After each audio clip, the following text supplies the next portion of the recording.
Mateus 5, nós vamos ler apenas o verso 8. Bem-aventurados os limpos de coração, porque verão a Deus. Então que Deus nos abençoe e nos conduza nessa reflexão.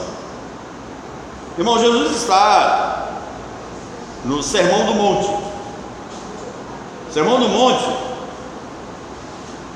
ele é o primeiro de 5 sermões que há no Evangelho de Mateus. E quando você lê o Sermão do Monte, você vai olhar que logo nos primeiros versículos tem um detalhe lá, que Jesus se assenta. E aqueles que não têm assim um trato maior com o hebraico, com a cultura judaica, acham que a pessoa senta porque está cansado, né? Como nós, tem mania de sentar porque já está querendo descansar. Não, os rabinos, eles ensinavam sentados. Então, se eu tivesse num lugar onde uma sinagoga, né, na época de Jesus, eu estaria sentado. Tanto é que, se vocês, aqueles mais atentos, já viram, e quando Jesus faz uma crítica em Mateus 23 com relação aos fariseus, ele diz assim: na cadeira de Moisés. Por que ele cita a cadeira de Moisés? Porque a cadeira de Moisés era aquela cadeira que o rabino sentava, que o líder sentava para ensinar. Então Jesus se assenta como um rabino que era. As pessoas chegam à volta dele, e aí ele começa a expressar o verdadeiro sentido da felicidade. E o que é interessante é que as pessoas que estão à volta não conseguem perceber isso, porque felicidade para nós geralmente passa pela nossa mente aquela ausência de problema. E aí Jesus começa a dizer que os felizes são aqueles humildes, são os que choram, são os que são perseguidos. Os felizes passam por dificuldades na vida. E o que Jesus está falando? Ele está mostrando que as bem-aventuranças, elas seguem uma ordem e geram um resultado. Porque é impossível ter uma mente limpa sem que antes você não seja humilde de espírito, para ser ensinado, para reconhecer que a graça salva. É impossível ter uma mente limpa sem chorar os seus pecados, sem lamentar os seus erros. É impossível ter uma mente limpa sem ser manso, sem ser submisso a Deus, sem ser justo, sem ter fome e sede de justiça, e a justiça principalmente de Cristo na sua vida. É impossível alguém ter um coração limpo sem ser misericordioso com o necessitado. Então, na mente de Jesus tem essa ordem, e Jesus aqui está trabalhando a questão da espiritualidade da lei com relação ao legalismo. Está colocando que a espiritualidade da lei, a lei tem uma espiritualidade e ela deve se sobrepor ao legalismo. O que é o legalismo? É aquela observância dura, fria da lei. Agora, aqui cabe uma pergunta: para quem Jesus estava falando? Jesus está falando para os seus discípulos e para uma população da nação judaica. Ele não está falando para a igreja. Eu vejo tantos pregadores pegar esses ensinamentos aqui, aplicar para a vida da igreja, como se Jesus estivesse falando para a sua igreja. Irmãos, princípios teológicos se aplicam a qualquer hora, em qualquer lugar. Agora, aqui Jesus está falando especificamente com os judeus. A igreja nem existia ainda. Lá em Mateus 16, vocês vão ouvir, Mateus 16, nós estamos em Mateus 5. Mateus 16, Jesus vai dizer: edificarei o que? A minha igreja no futuro. Então ele está trabalhando com o povo de Israel. Não tem aqui Espírito Santo ainda, trabalhando na vida deles, permanentemente, como foi conosco. Então cabe uma pergunta: se nós aqui não temos como identificar e dizer que era a igreja, porque Jesus já estava falando para a igreja, como é que essas pessoas, como é que esses homens tiveram os seus corações limpos. E aqui nós precisamos entender um dos papéis e uma função do Espírito Santo. Como é que essas pessoas vieram a ter seus corações limpos? Através do Espírito Santo. É um erro pensar que no Antigo Testamento o Espírito Santo não atuava nas pessoas. Se o Espírito Santo não atuava, então nós vamos ter que chegar à conclusão de que esses homens, eles tiveram seus corações limpos por causa da sua cultura, por causa das suas ações pessoais, das suas ideias, das suas obras. Mas não, obras humanas, ideias humanas, cultura humana não limpa o coração de ninguém. Só quem limpa o coração do ser humano é a regeneração, é a ação do Espírito Santo. Então como é que esses homens tiveram seus corações limpos? Por meio do Espírito. E aqui nós temos que pensar uma outra coisa. Deus sempre teve um número de pessoas reservadas para o seu uso. Romanos vai nos dizer: reservei para mim 7.000 homens que não se curvaram, e por aí vai. Então, na mente de Cristo, essa sequência tem um resultado. E aí ele chega nos limpos de coração. E os limpos de coração, como os demais felizes, eles têm uma promessa: bem-aventurados os limpos de coração, porque eles verão a Deus. Quer dizer, estão tranquilos, estão salvos, verão a Deus. Agora, na Bíblia, a palavra coração é muito mais do que esse órgão que nós conhecemos aqui. Por que a Bíblia toda, quando se trata de coração, é diferente dos nossos dias? Porque para Jesus, o coração é aqui.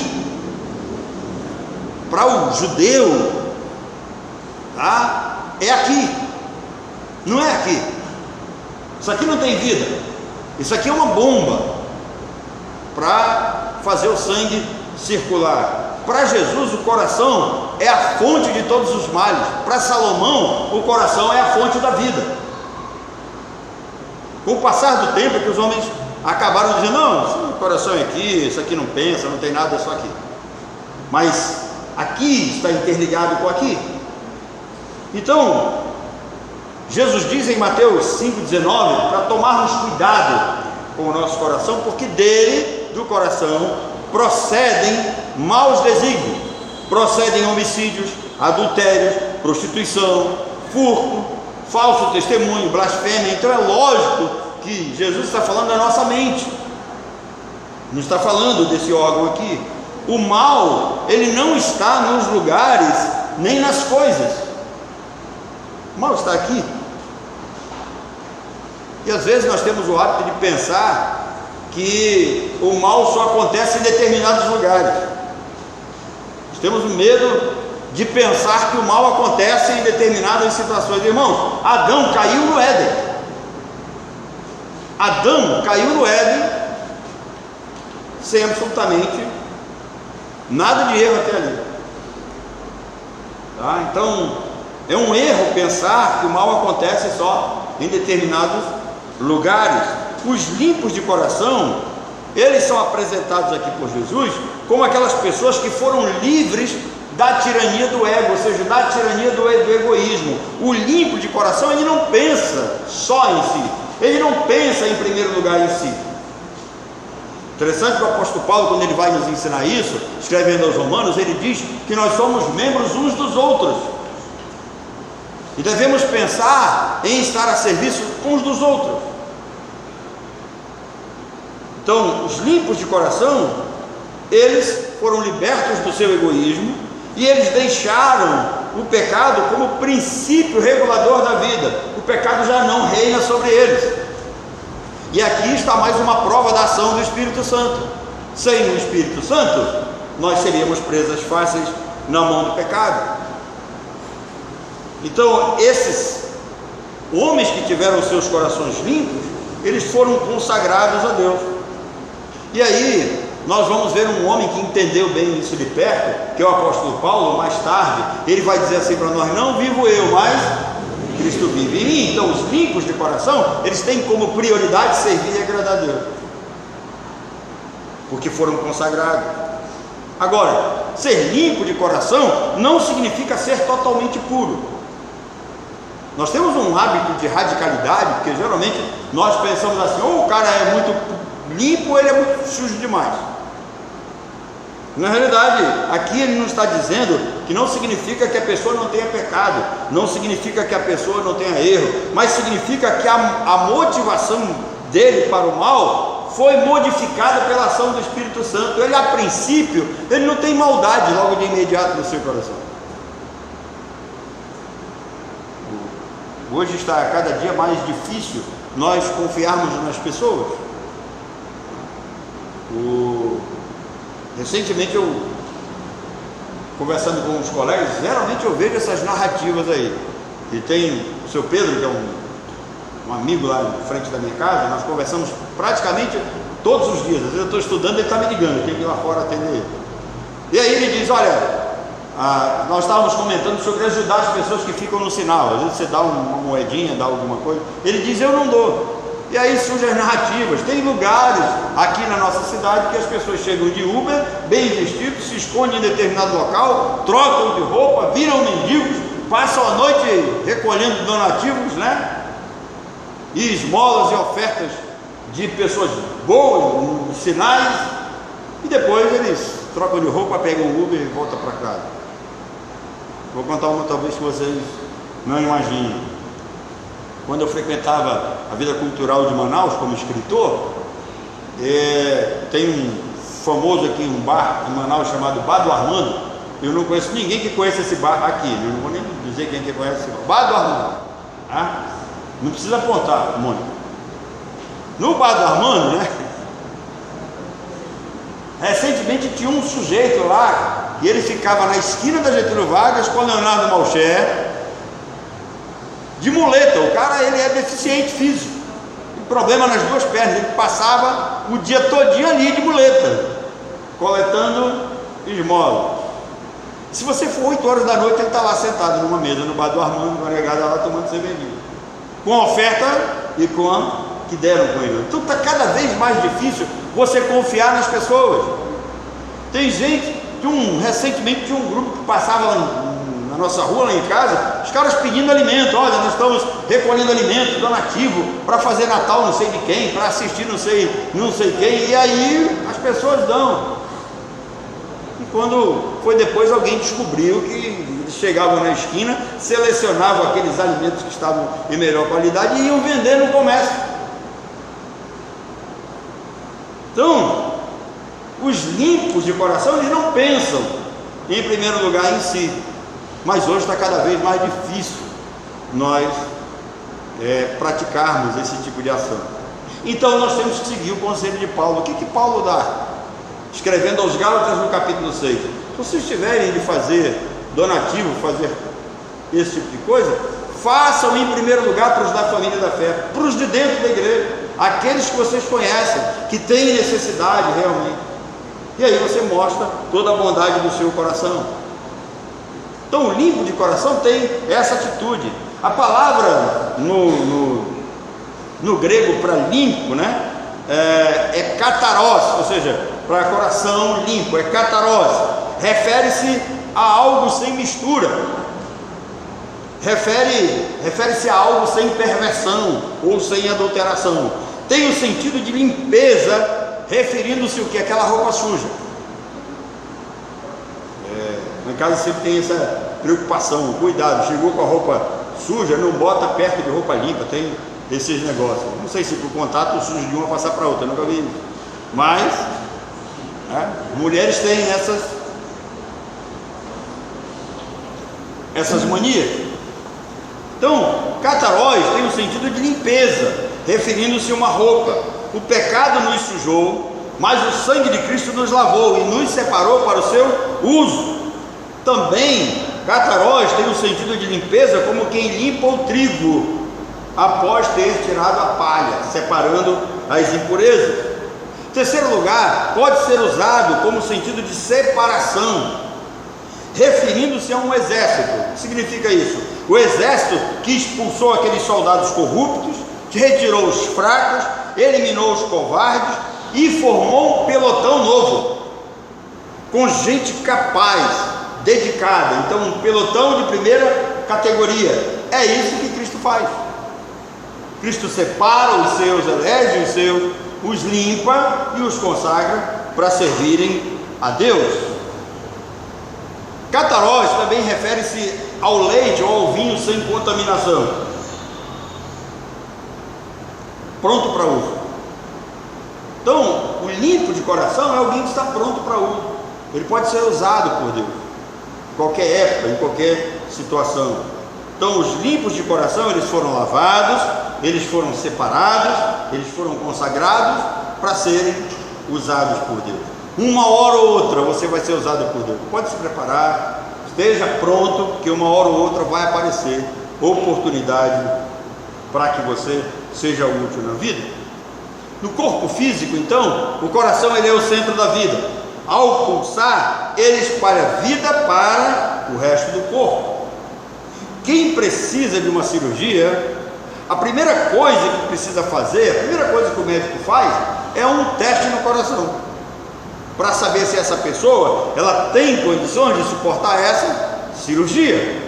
Então, se o coração não estiver bem, não há como realizar outro procedimento. Por isso que nós vamos ver Jesus falando com relação a ter cuidado com o nosso coração. A mesma coisa acontece no campo espiritual. Para nós desenvolvermos qualquer atividade, nós temos que pensar nisso, ter como prioridade limpar o nosso coração. Observem que em casa, vez por outra, a gente dá aquela parada assim e nós fazemos uma faxina, uma limpeza, né? Às vezes até nós abrimos as nossas gavetas. Às vezes eu abro as minhas coisas para jogar algumas coisas fora, dá o contrário, eu acabo guardando outras. Mas geralmente nós temos essa atitude, fazer uma limpeza. É sempre bom também abrir as gavetas do espiritual para ver o que pode ser jogado fora. Então, coração limpo é de suma importância. Daí a ênfase bíblica em se guardar o coração.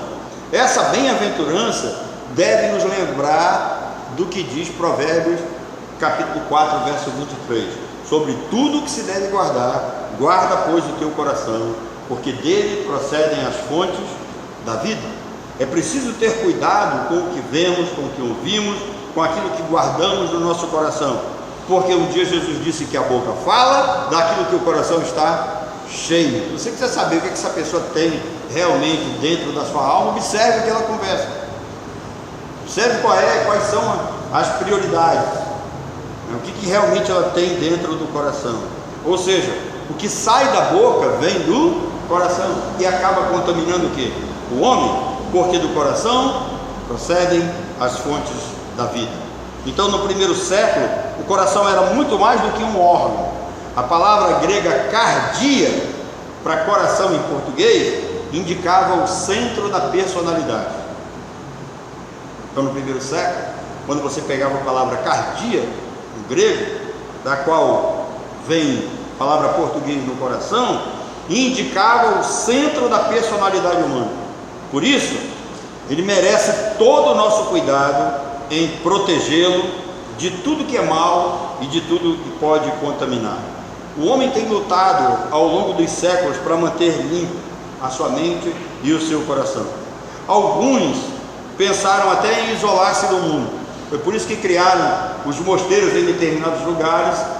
Esses homens achavam que o fato de estarem distantes dos demais, de não terem contato com o pecado, eles estariam com os seus corações limpos. Mas isso falhou. Não sei se alguém aqui já assistiu aquele filme O Nome da Rosa, né? Se alguém já viu o filme, você vai ver que não adianta se isolar, porque se Deus não limpar o coração do homem, o homem vai continuar com o seu coração pecaminoso, da qual tem procedência da natureza caída de Adão, e o resultado vocês já sabem. Então, é impossível o ser humano manter-se isolado, porque Deus nos fez para comunhão e para convivência social. Observem, Davi orou a Deus um dia pedindo: cria em mim, ó Deus, um coração puro e renova dentro de mim um espírito que? Inabalável. Por que Davi não orou assim? Senhor, eu estou criando dentro de mim um coração puro. Senhor, eu estou tendo a liberdade de determinar para dentro de mim mesmo um espírito inabalável, porque Davi sabia que isso não procede do homem. Homem nenhum tem condições de fazer isso. Então ele diz: Senhor, cria em mim um coração puro. É Deus quem vai fazer, por meio do seu Espírito. E aí o apóstolo João, na sua primeira carta, no capítulo 3, no verso 3, ele diz assim: e qualquer que nele tem esperança, purifica-se a si mesmo, como ele também é puro. Então aqui nós temos duas mãos. Nós temos a consciência da ação divina por meio do Espírito Santo, e nós temos o desejo do homem de buscar essa limpeza e esse coração limpo, puro e renovado. Portanto, os limpos de coração, eles já choraram os seus pecados, eles já foram perdoados pelo Pai, eles são diferentes, eles não tocam trombetas quando dão esmola, eles não oram em pé em voz alta para serem vistos pelos homens, eles não fazem as coisas para impressionar ou para receber elogio, eles fazem para a glória de Deus. Então por isso que eu lhes disse que no início o Senhor Jesus, ele dá uma pancada na lei, e ele chama a atenção dos legalistas, porque os fariseus que pegavam a lei ao pé da letra, a intenção deles era essa, era fazer para serem vistos e para serem reconhecidos. E aí Jesus diz que aqueles que tiveram seus corações limpos, eles não fazem as coisas para chamar a atenção, tá? Nós não precisamos aqui orar todo mundo em voz alta, fazer aquele alarde todo como todos fazem, né? Nós não precisamos aqui, o pastor está pregando, um grita mais alto do que o outro lá, glória a Deus, aleluia. Eu faço uma pergunta: por que a pessoa não faz isso na sua mente? Se o salmo que foi lido aqui, como devocional, diz que Deus sonda o quê? A nossa mente, o nosso interior. Eu não preciso gritar, eu não preciso desconcentrar ninguém, a não ser que essa pessoa esteja com a intenção farisaica de chamar atenção para si. Então aqueles que tiveram seus corações limpos, eles não fazem as coisas para chamar atenção, eles não se colocam em evidência. Então essa bem-aventurança, ela poderia ser traduzida assim: feliz o homem cujos pensamentos e as ações são limpas e livres de segundas intenções, estes verão a Deus. Os homens que têm os seus pensamentos e as suas ações livres e limpas de segundas intenções, estes verão a Deus. E por último, para os limpos de coração há uma promessa: um dia nós o veremos como ele é. E aqui o sentido da expressão é face a face. Um dia nós vamos poder ver face a face o nosso Senhor, o nosso Deus. Eu estava lendo a história de um rabino, e ele conta, é uma interpretação de que esse rabino faz das histórias da Bíblia, e ele conta que um dia o Bartimeu foi curado, lembra? Segue o Bartimeu? E perguntaram para ele: Bartimeu, depois que você passou a enxergar, o que foi que mais lhe chamou a atenção? Qual a coisa mais bela que você já viu na sua vida? Ele disse: a face de Jesus.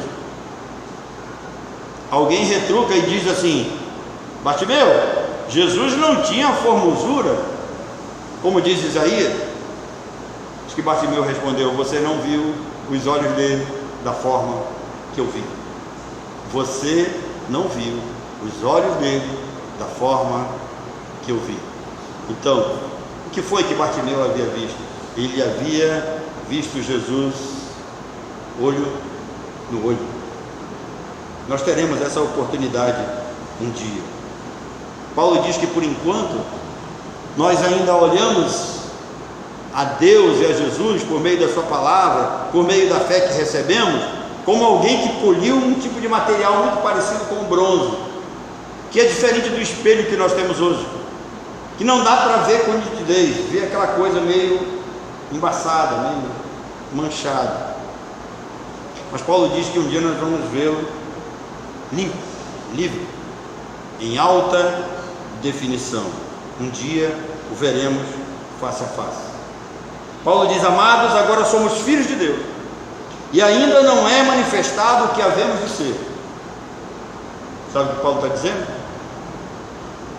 O Espírito Santo pode ter limpado o nosso coração, nós fazemos as coisas livres de segundas intenções, nós podemos consagrar a nossa vida para Deus, nós podemos chorar os nossos erros, os nossos pecados, nós podemos lamentar, nós podemos nos tornar pacificadores em qualquer situação,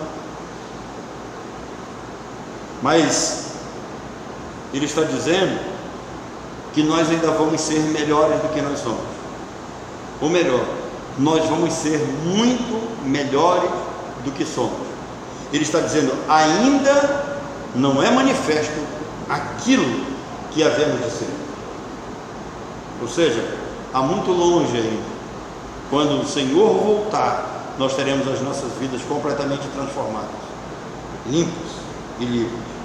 E aí o escritor bíblico termina dizendo o seguinte: mas sabemos que quando Ele se manifestar, nós seremos semelhantes a Ele, porque assim o veremos como Ele é. Que Deus nos abençoe, que Ele guarde essas verdades, irmãos. Enquanto estamos nesse mundo, é possível ter um coração sem segundas intenções, é possível ter um coração limpo, cheio da graça, cheio da palavra de Deus, é possível ter um coração bondoso, é possível se voltar sem egoísmo para a necessidade e para os problemas do irmão, é possível, mas ainda não é o que Deus tem prometido para nós ainda seremos bem melhores, porque nós seremos iguais a Ele, no sentido de não termos mais nenhum tipo de pecado que manche a nossa reputação, que manche a nossa personalidade. Então fica aqui uma palavra chamada esperança. Todas as vezes que nós adentramos esse local, é preciso pensar nisso, sair daqui com a esperança. Esperança de quê? De que a volta de Cristo está breve, esperança de que um dia nós seremos arrebatados e nos encontraremos com Ele, esperança de que um dia viveremos com Ele na cidade santa, Nova Jerusalém, preparada para os seus filhos, esperança de estarmos livres do pecado e dessas ações humanas que nos contaminam para todo sempre. Que assim nos faça o Senhor.